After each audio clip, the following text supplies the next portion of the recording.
This week on Christian World News, a Muslim nation welcomes evangelical pastors from America. We explore what's behind this new open door policy and if it's helping the nation's Christians. Plus, mixing cool cars with a powerful message, the trauma that changed this man's life, fueling his passion for preaching the gospel. And running for Zion. These Christians see the Jerusalem Marathon as more than a race. It's a ministry.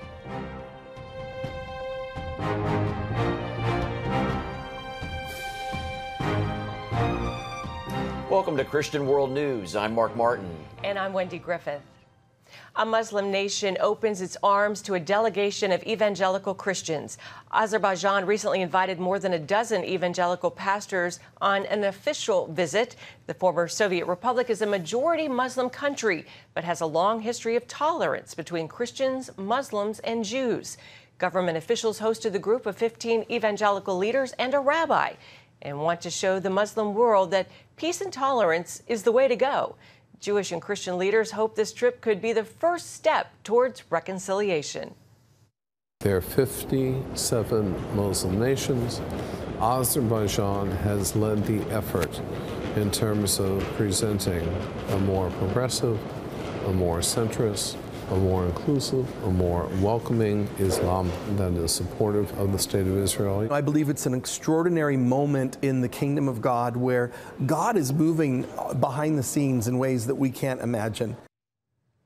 The group toured the country together and even paid homage to the civilians who were massacred by the communists during the Soviet era. Joel Rosenberg is an evangelical Christian living in Israel. In the past 2 years, he's been instrumental in bringing leaders of Muslim countries together with American evangelicals. Those nations include Egypt, Saudi Arabia, Jordan, the United Arab Emirates, and most recently, Azerbaijan. Recently, Christian World News host George Thomas spoke with Joel about these exciting relationships. Joel Rosenberg joins us now. You know, these meetings seemed unthinkable just a few years ago. What's opening these doors?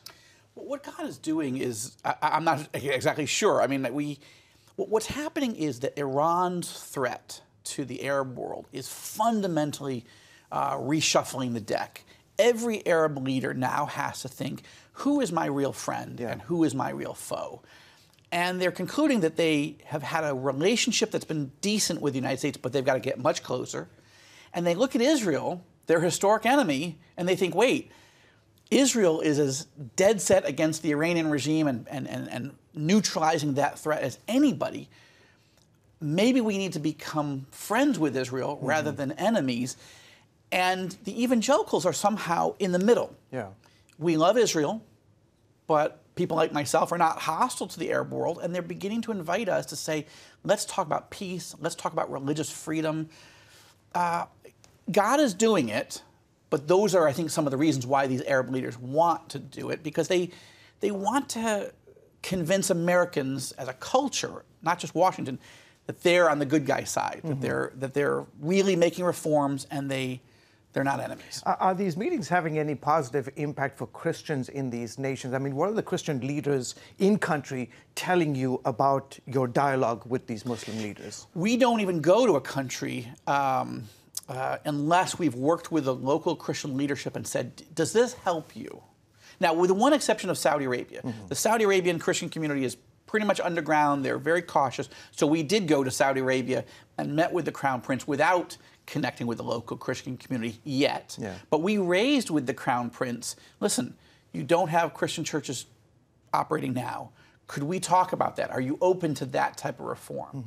But in every other area, we specifically meet with the Christian leadership, and they feel encouraged that American evangelicals, who've always loved Israel, are beginning to say, hey, we love and need to connect with our brothers and sisters in the Arab world as well. What's the ultimate goal of these meetings?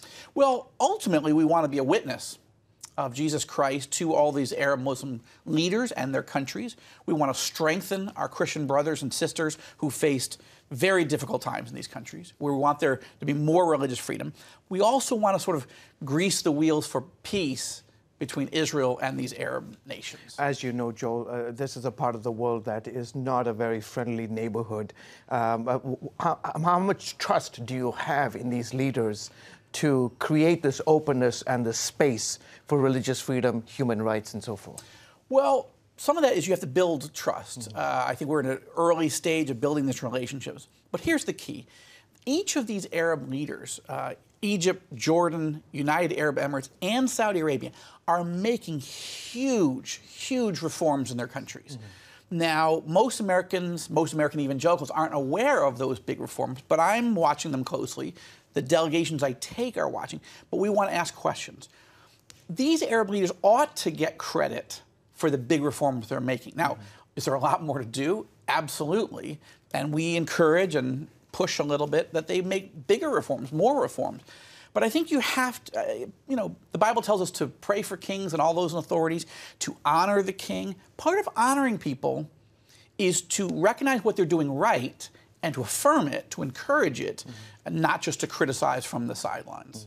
You are a believer in biblical prophecy, in God orchestrating human events. What do you think he's doing right now in the Middle East? How much time did you say was left in the segment? We are in the most dramatic season of change.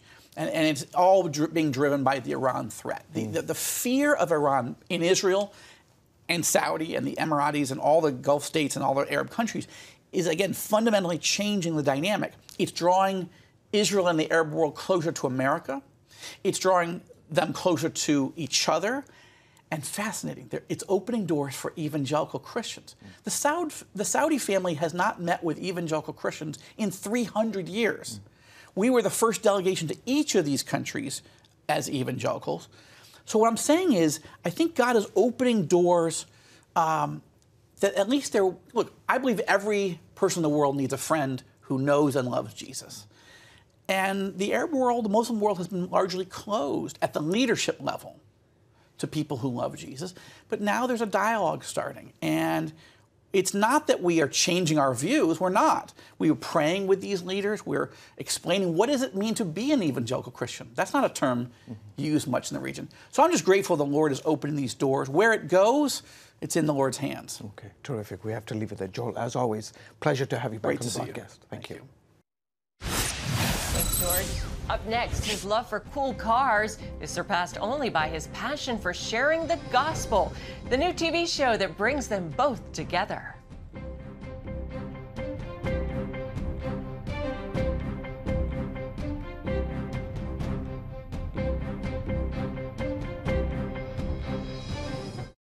CBN presents The I Wills of God, your path to overcoming fear and anxiety. We're going to talk about some of the incredible promises God has made to His children. In Pat Robertson's newest teaching, you'll discover the I Wills of God. I will rescue him, protect him, answer him, be with him in trouble, deliver him, honor him, satisfy him with long life, show him my salvation, and see amazing stories of God's promises in action. What I felt was loved and treasured. God spared my life twice in 3 days. The good Lord had given me a second chance. Break free from stress and despair. The Lord doesn't want you to live in fear, but to know the rewards given to those who love God. Call 1-800-700-7000 or visit cbn.com. The I Wills of God, your path to overcoming fear and anxiety. Hello, I'm Terry Newsom. Did you know there are more than 148 million orphans in the world today? 148 million. But it was 3 little girls that taught me about the plight of orphans.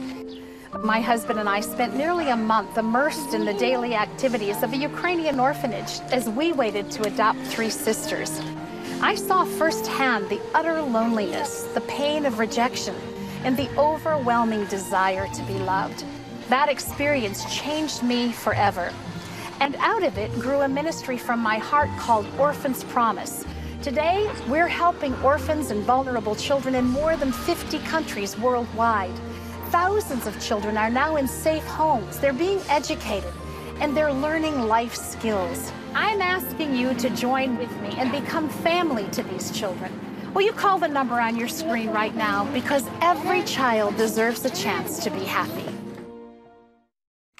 Brenda, you gotta see the video I saw in the 700 Club. I pray God will do the same awesome work in your life. Go to CBN.com to I Saw It on the 700 Club for a fast, easy way to see and share your favorite videos. Welcome back. A pair of college students have created a Bible made for millennials and made by millennials. The two are involved in the campus ministry InterVarsity Christian Fellowship at the University of Southern California when they saw an opportunity to redesign the Bible for today's visually centric culture. We spoke with Brian Chung of Alabaster Company, and he told us why he's passionate about presenting God's Word creatively. We were really interested in sort of the intersection of art and faith. In the past, in the church, art has played a very strong and high role with the Renaissance paintings, with stained glass windows, and we wanted to put art again at the forefront of showing the world how beautiful God is. Well, it does look beautiful, those pages. Well, you can get the Gospels, Psalms, Proverbs, and Romans from the Alabaster Company. Find out how at our website, cbnnews.com. Well, a new show launches this month combining a love of cars with the love of Christ. The host behind the program brings tremendous passion and experience in both areas. Our John Jessup went behind the scenes and reveals why it's a show you don't want to miss. Welcome to another very special edition of McGuire's Car Crazy. Barry McGuire is no stranger to TV, having hosted Car Crazy for years. Now he's back with Ignite Your Life Television. The new venture still features cars and includes an added twist. Think carpool karaoke with a Christ-centered focus. Say the name McGuire's and most people probably think Car Polish. It's a company that's been around for nearly 120 years. And now its president, Barry McGuire, is using his love of cars to launch a new TV show to jumpstart, of all things, revival. This show is about igniting Christians to just know it's not that hard to share your faith.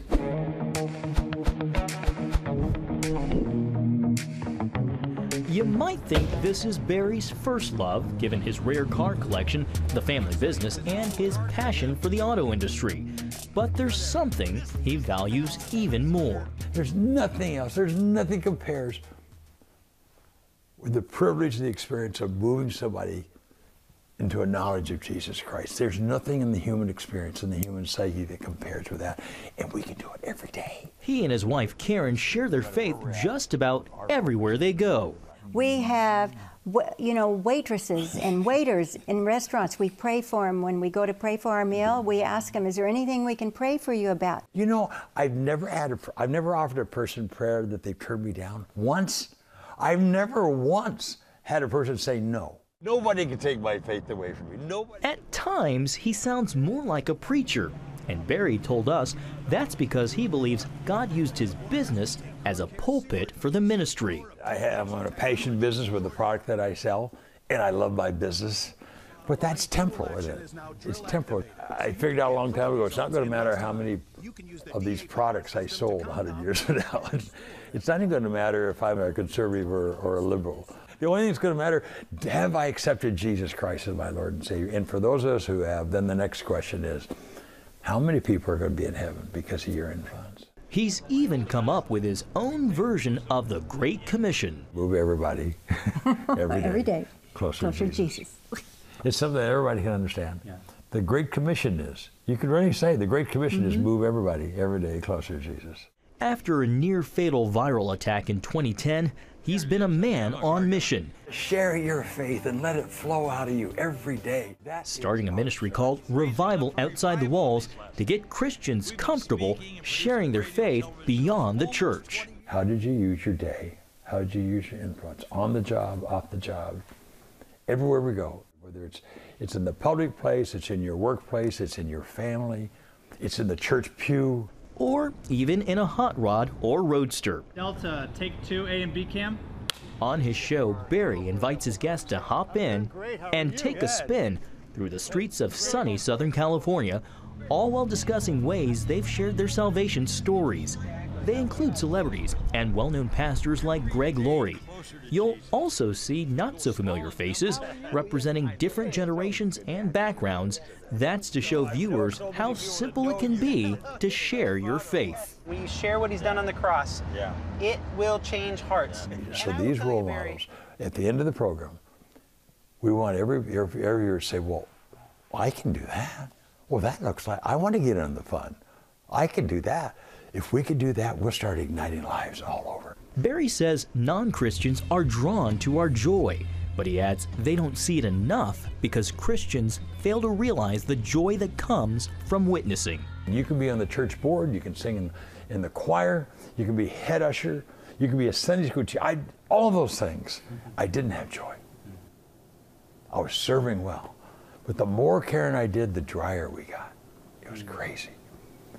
But when we started sharing our faith, all of a sudden it's just like, wow. There's nothing even remotely close to the experience in human existence, have this experience of knowing we just moved somebody closer to Jesus, that God used us, he orchestrated that. He was there, he spoke through us. Wow. I really love this guy. It's been a great ride. It has Hasn't been. it? It's just been a great ride. Together all the way. We're just having so much fun. I feel like my entire life has been a prelude for this moment. Barry McGuire says his life's work, his ministry, his new show, and even his home here in Southern California, they're all for God.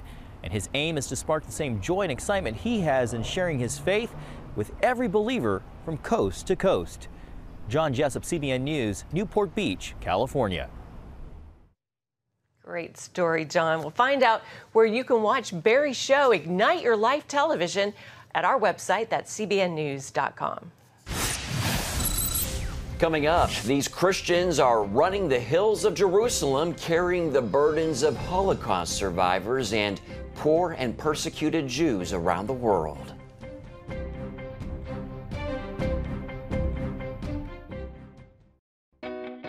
Parents, the Superbook Bible app is a great way to get your child reading the Bible because in today's busy world, we can use some help. The free Superbook Bible app has fun stuff your kids will love.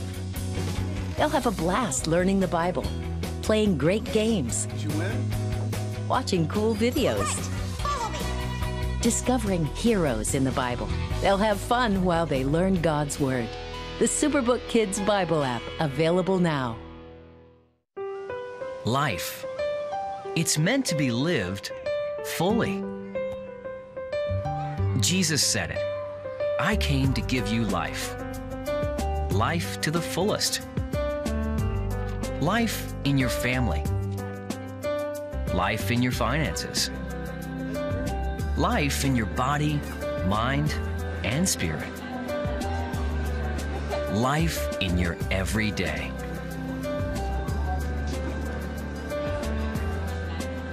At CBN.com, we're taking what Jesus said seriously. We're here to help you discover life. Life. Live it fully. CBN.com.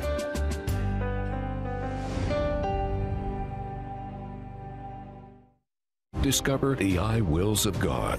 I will rescue him, protect him, answer him, be with him in trouble, deliver him, honor him, satisfy him with long life, show him my salvation. What I felt was loved and treasured. God spared my life twice in 3 days. The good Lord had given me a second chance. Call 1-800-700-7000 or visit CBN.com. The I wills of God, the latest teaching from Pat Robertson. China's crackdown on Christians and their churches is intensifying. Last weekend, nearly 50 members of the Early Rain Covenant Church, including 11 children, were arrested at 2 different locations in the city of Chengdu. Agents from China's Public Security Bureau closed the church last December and arrested Pastor Wang Yi and 160 Christians. India is facing a dramatic rise in Christian persecution. The newest figures from a human rights group show that the cases of hate and violence against India's minority Christians jumped 57% in the first 2 months of this year. That's compared to 49% last year. According to the Evangelical Fellowship of India, 77 incidents were documented against Christians between January and February of 2019, and that's in comparison to just 49 cases in all of 2018. Violent attacks against Christians have steadily increased since a radical Hindu party took control of India's government in 2014. Open Doors has ranked India as the 10th worst country in the world for Christian persecution. Well, this is the 9th year for the Jerusalem Winter Marathon. Runners come from all over the world to run through the streets of historical and modern Jerusalem. That would be a lot of fun. Not to run a marathon, but just to run. This year, a special group of Christians came to Run for Zion. Julie Stahl tells us more. The Run for Zion runners huddled to pray before the race. Well, God morning. This is perfect running conditions. So as a runner, I don't care where I'm at on the planet. I'm already joyful, just in faith and just that God has provided the perfect day to run. But my goodness, we are in the promised land. We're bringing our first team of Run for Zion. This is the first time that anyone in the history of the Jerusalem Marathon has promoted this as a Christian experience. Jonathan Feldstein is founder and president of Run for Zion. And it's an Orthodox Jew. It's just so awesome and humbling for me to be able to provide that experience for people. He says his organization gives Christians an opportunity to experience Israel beyond what tours offer. This provides a different prism for people to be able to come and have a unique experience through running with touring on both sides. But we've also built up the opportunity to bless Israel, not just by being here, but by raising money for various nonprofits that we're supporting. So it's a privilege to be able to move our feet to help the Jewish people. Pastor Ray Hardy from Belmont, North Carolina, and Elizabeth Wong from Phoenix, Arizona, came to Run for Zion in the full marathon. Run for Zion is an organization that is designed to help those people that are Jewish, Holocaust survivors, Meir Paim, those people that are homeless, those people that are returning on Aliyah from Ethiopia, the Ethiopian Jews. And so we want to be part of helping to make those things happen. I came here because it is the 70th anniversary of the modern state of Israel, the first anniversary of the American embassy's move to Jerusalem, and Jonathan is a personal friend. I really believe in the vision of Run for Zion and the integrity and excellence that he walks in. Dr. Pat Castle is founder and president of the largest pro-life running group in the world. He and his wife Angie came to run the half marathon. All in Christ, more pro-life, yeah! I wanted to be right here where Christ walked. I wanted to run in his footsteps. This will be my 60th half marathon, and here we are in the Holy Land. So as the founder and the president of the largest pro-life team in the world, it is an absolute blessing to represent 10,617 teammates here. Feldstein says he hopes next year to have as many as 500 Christians who will come to Run for Zion. Julie Stahl, CBN News, the Jerusalem Marathon, Jerusalem. Thanks, Julie. To see more great stories about the church blessing Israel, check out our CW webpage. You can find it at cbnnews.com. We'll be right back. When you give, smiles grow bigger. When you care, homes are happier. When you comfort, the hurt goes away. When we all come together to love, miracles happen. Hello, I'm Terry Newsom. Did you know there are more than 148 million orphans in the world today? 148 million. But it was 3 little girls that taught me about the plight of orphans. My husband and I spent nearly a month immersed in the daily activities of a Ukrainian orphanage as we waited to adopt 3 sisters. I saw firsthand the utter loneliness, the pain of rejection, and the overwhelming desire to be loved. That experience changed me forever. And out of it grew a ministry from my heart called Orphans Promise. Today, we're helping orphans and vulnerable children in more than 50 countries worldwide. Thousands of children are now in safe homes. They're being educated, and they're learning life skills. I'm asking you to join with me and become family to these children. Will you call the number on your screen right now? Because every child deserves a chance to be happy. Hello? Is this thing on? Hey, kids, do you love games? And do you love discovering things? Well, do ya? Then you're gonna love this. It's the new free Superbook Kids Bible app. You can play games, watch videos, find answers to your questions, and a whole lot more. The new Superbook Kids Bible app. Free downloads available on iTunes and Google Play now. Well, when an F4 tornado ripped through Lee County, Alabama earlier this month, Kathy Brown's first thought was to protect the disabled veterans that are under her care. While 23 people died in the twister, Kathy and the veterans were spared. But they did not completely escape the tornado's wrath. Now CBN's Operation Blessing is helping them clean up and rebuild. Kathy Brown is an owner and caregiver at Loving Touch, a home for disabled veterans in Lee County, Alabama. She serves 14 veterans at the home and lives next door. Her husband is also a disabled vet. He was awarded the Purple Heart after suffering wounds from a mine in Vietnam. I'm a nurse by trade, and that's what I always wanted to be. I'm retired now, but I just always try to make other people feel better. To me, it was always about other people and not myself.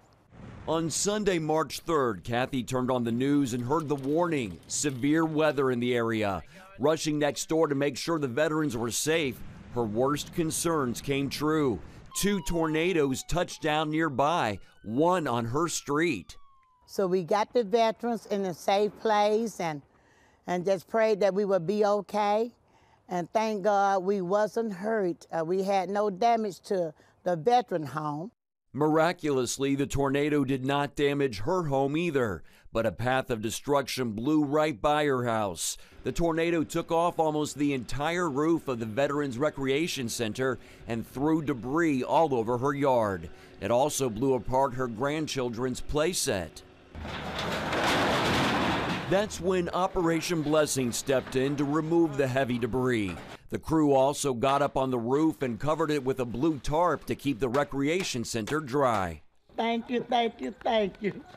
Kathy believes the Lord sent Operation Blessing workers to her because she did not even have to make a phone call. Her friend reached out to the organization saying, "You just have to help this woman. She's the sweetest woman I know besides my mother." It's hard for me. I like to be the one that gives. And when Operation Blessing came and they showed up and I didn't even call for them, it's just something that I can't explain. I was so grateful to know that God got somebody that will come and you don't even have to ask for the help. He would just send them, not knowing that you all was gonna come until someone called me early this morning. I was just so grateful for, you all showing up and help. It's just something I can hardly explain. Amen. Amen. Amen. God is faithful and faithful to that faithful servant, Kathy. I'll tell you what. Just love how she said it. And I didn't even ask for this. And they just came, and God just provided. We love it. Until next week, goodbye and God bless. Take care.